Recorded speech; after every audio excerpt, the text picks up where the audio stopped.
Well, for more discussions, let's welcome Mr. Asad M. He's the Secretary General of the Economic Cooperation Organization, a Tehran-based regional grouping of 10 countries from West and South Asia. Well, Mr. Han, thank you very much for joining us in our Tianjin studio. And I know that this is your first time here in Tianjin. So as the Secretary General of the very prominent economic grouping in Asia, could you please tell us what are your expectations for the Shanghai Cooperation Organization Summit here in Tianjin? Well, first of all, thank you very much for having me here in the CGTN studio. It's certainly a pleasure to be here in Tianjin on my first visit, but most importantly, it is such a great pleasure and an honor to be part of this historic summit. A summit that brings together more than half of the world population is represented at this summit through their leaders.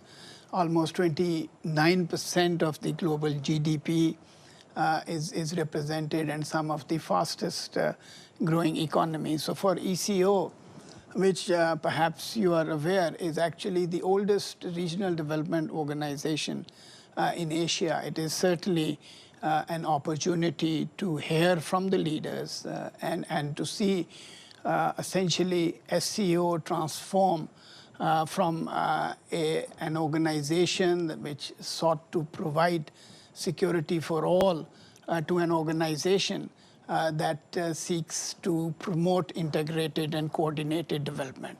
And we as ECO would certainly be very keen and interested in being part of that development process and the part of that policy alignment. And then we are also in the process of finalizing our own next 10-year vision for the organization, the strategic goals for cooperation in ECO. And I understand that the summit leaders are also deliberating on drawing up the plan for next 10 years. So we would really like to see the two plans aligned because our membership is also overlapping and our priorities also match, and we also share aspirations. So from that perspective, it's really a great opportunity for me to be here, to be part of the deliberations here, and I'll certainly be taking away some important lessons for our organization to be drawn from what happens here. Yeah, as you mentioned, some of the members of the ECO are also the members of the SCO. So this is a very big family together, and we know that different countries, they have different strategy for the development in the near future. So what are the challenges of the economic transformation of various countries in this regard? You're absolutely right. I think I would say that practically every single member, we are also a 10-member organization as is SCO, but you, of course, have a larger net with a set of observers and dialogue partners. But almost without exception, all countries are one way or the other associated with SCO. And like SCO, our countries are also going through this development transformation. We are all developing countries, so we share our challenges. We share infrastructure-related challenges because of huge populations or sparse populations, connectivity challenges.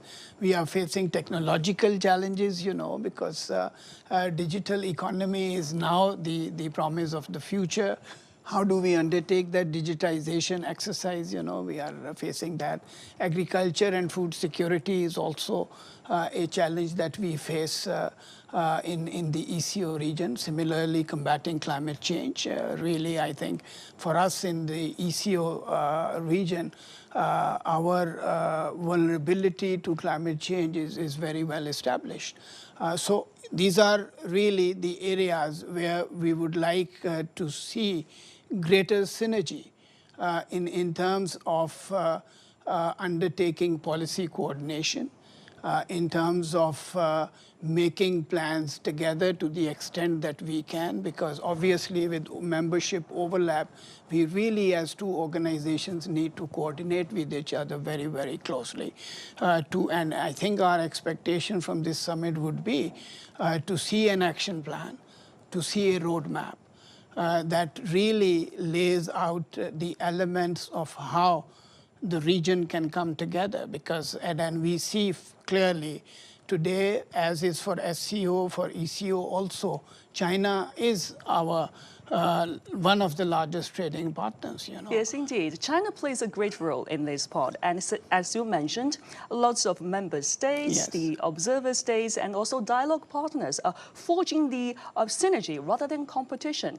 Yeah. We are seeking for cooperation, just as the Shanghai Spirit mentioned, it's mutual trust, mutual benefit, equality, consultation, and seek for common development and respect for diversity of civilizations. So in this regard, could you please tell us more about your perspective on the economic cooperation between different sides? Because we know that the SCO members are also along the Belt and Road Initiative. So could you please tell us how they balance the relationship between Belt and Road Initiative and many other strategies and initiatives proposed by other countries? We actually, I think instead of balancing, we see a clear complementarity because without connection, I think there is no development. BRI seeks to connect countries, seeks to connect people, you know. And we would really like that to transform into a comprehensive development package and an economic corridor. And this is precisely what we are trying to do. And as they say, that a rising tide lifts all the boats, you know. And we clearly see China as the center and as that rising tide and as that engine of growth for the region that we want to tap into, we want to learn from, you know. Exactly. That's a very vivid metaphor. We're on the same boat.